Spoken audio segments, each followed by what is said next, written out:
देखो, अब next topic है रासायनिक सूत्र कैसे लिखा जाता है। पहले हमने आपको प्रतीक बताया कि हाइड्रोजन का प्रतीक H, ऑक्सीजन का प्रतीक O, सल्फर का S, hydrogen, helium, lithium, beryllium, boron, carbon, SS, बहुत सारे जितने भी तत्व हैं सबका अपना अपना प्रतीक होता है।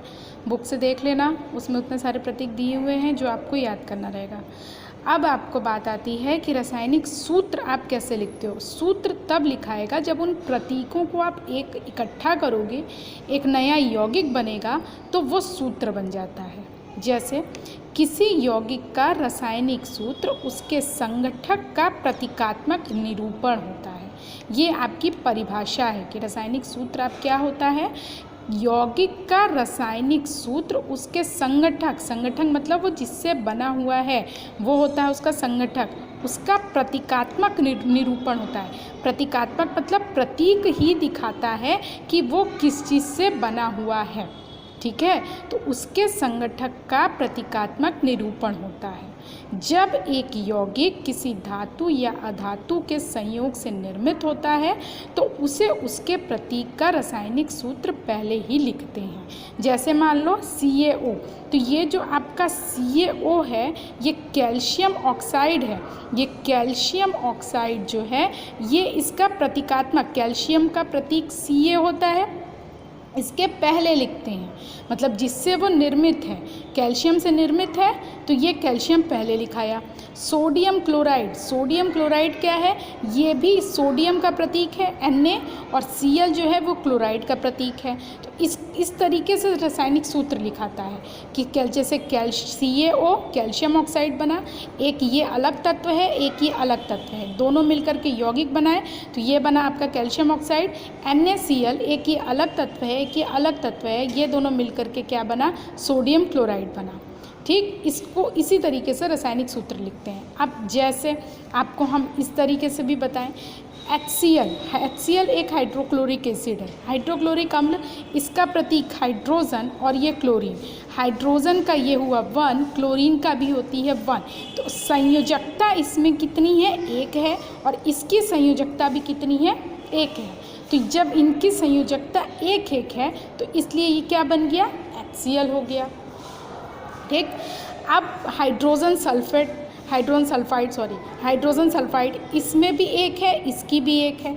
तो इस तरीके से ये जो तीर के निशान के द्वारा बताया गया है ना, ऐसे ही आपकी बुक में भी बताया गया है, इसलिए हम आपको इसी तरीके से बता रहे हैं। आप कायदे से समझना कि ये क्या होगी, ये हाइड्रोजन की भी एक संयोजकता है, सल्फ़र की भी एक संयोजकता है, तो ये क्या हुआ, हाइड्रोजन सल्फाइड ये बन गया। अब आपकी होती है कि संयोजकता किसे कहते हैं, किसी तत्व की संयोजन शक्ति को उसकी संयोजकता कहते हैं। संयोजन शक्ति का मतलब जैसे हाइड्रोजन क्लोरीन के साथ कितने ज़्यादा अमाउंट में क्लोरीन के साथ मिल रहा है तो उसको बोला जाता है उसकी संयोजकता। संयोजन शक्ति को ही संयोजकता बोलते हैं।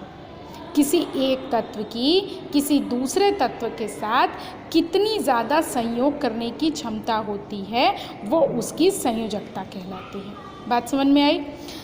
इसके बाद एक चीज़ आती है आपकी कि जैसे बहुपरमाणु हो, बहुपरमाणु का मतलब ये हुआ एक से ज़्यादा परमाणु का। अभी तक आपके कितने थे, सब एक एक परमाणु थे। अब अगर एक से ज़्यादा परमाणु होते हैं तो उनको लिखते कैसे, उनको लिखा जाता है कोष्ठक में, कोष्ठक मतलब ब्रैकेट लगा करके, और तब लिखते हैं जब जैसे कि एक का ये कैल्शियम का यहाँ पे जैसे कैल्शियम हाइड्रोक्साइड है, कैल्शियम हाइड्रोक्साइड को हमेशा ऐसे ही लिखते हैं क्योंकि यहाँ पे इसका भी 2 होता है और इसका भी 2 होता है। तो जब इनका 2 होती है तो यहाँ पे क्या होगा, ये वाला 2 इस OH के साथ यानी कि इस ऑक्सीजन के साथ भी रहेगा और इस हाइड्रोजन के साथ भी रहेगा, तब ये क्या होगा, कोष्ठक में अगर रहा तो ये 2 इन दोनों के साथ है। अच्छा फिर से देख लो। अच्छा जैसे मैग्नीशियम क्लोराइड है MgCl2 में ये Mg जो आपका 1 है लेकिन ये Cl क्या है, 2 है, इसलिए MgCl2 है। अब ये आवेश बता रहा है, ये आवेश है, यहाँ पे उधर तक संयोजकता थी, यहाँ पे हम आपको, ये तो आपका प्रतीक हो गया और ये क्या हो गया, ये आपका आवेश हो गया। तो ये आवेश जो है प्रतीक हो गया मैग्नीशियम, क्लोरीन हो गया आपका Cl और आवेश क्या होगा, ये आपका 2+ जो है ये आपका क्लोरीन का आवेश है और 1 जो है ये आपका मैग्नीशियम का आवेश है। 2+ का मतलब होता है धनायन और माइनस का मतलब होता है ऋणायन, क्योंकि धनायन या ऋणायन से जो मिलते हैं वो बनते हैं। तो क्लोरीन चूँकि धनावेशित है और ये मैग्नीशियम चूँकि ऋणावेशित है, तब ये MgCl2 बना। अच्छा, बहुपरमाणुक आयनों द्वारा निर्मित यौगिकों में आयनों की संख्या दर्शाने के लिए आयन को कोष्ठक में लिखकर आयनों की संख्या के कोष्ठक के बाहर लिखते हैं, और यदि परमाणुक आयन की संख्या 1 हो तो कोष्ठक की आवश्यकता नहीं होती है। अगर परमाणु के आयन की संख्या 1 हो, जैसे यहाँ पे परमाणु के आयन की संख्या 1 थी इसलिए कोष्ठक की आवश्यकता नहीं थी, लेकिन अगर 1 से ज़्यादा होती है तो कोष्ठक की आवश्यकता होती है।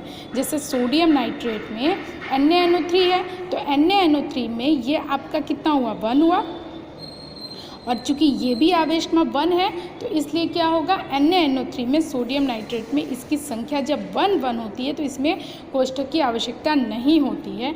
और कैल्शियम हाइड्रोक्साइड में चूंकि इसकी संख्या 1 नहीं है, यहाँ पे OH की संख्या 2 है, और इसलिए चूंकि OH यहाँ पे ऑक्सीजन भी 2 है, हाइड्रोजन भी 2 है, तो इसलिए इनकी CaOH2 को कभी भी ऐसे ना लिख करके हमेशा ऐसे लिखा जाता है, क्योंकि जब ये ब्रैकेट और ये ब्रैकेट आप लगाओगे तो ये वाला 2 इसके साथ भी रहेगा और इसके साथ भी रहेगा।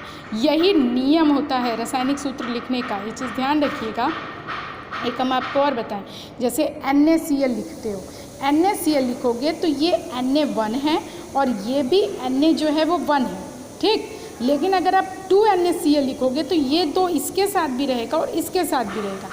लेकिन इसी जगह अगर आप NaCl2 लिखते हो तो ये वाला 2 सिर्फ इस क्लोरीन के साथ है, न कि सोडियम के साथ है। बात समझ में आई? ये वाला 2 सिर्फ इस क्लोरीन के साथ रहेगा, इस सोडियम के साथ नहीं रहेगा। इस सोडियम के साथ सिर्फ 1 रहेगा। अब इसी जगह अगर आप 2NaCl2 लिखोगे तो अब इस जगह यहाँ पे क्या होगा, चूँकि ये वाला 2 इस क्लोरीन के साथ है और ये वाला 2 इस सोडियम के साथ है, ठीक। तो सोडियम कितना हो गया, सोडियम तो आपका 2 ही रहेगा, लेकिन क्लोरीन कितना हो जाएगा, 4 हो जाएगा। ध्यान रखिएगा, यहाँ पे सोडियम आपका 2 रहेगा लेकिन क्लोरीन आपका 4 हो जाएगा, क्योंकि इस 2 और 2 में यहाँ पे * हो जाएगा, गुणा हो जाएगा, और तब ये आपका क्लोरीन 4 हो जाएगा और सोडियम आपका 2 हो जाएगा।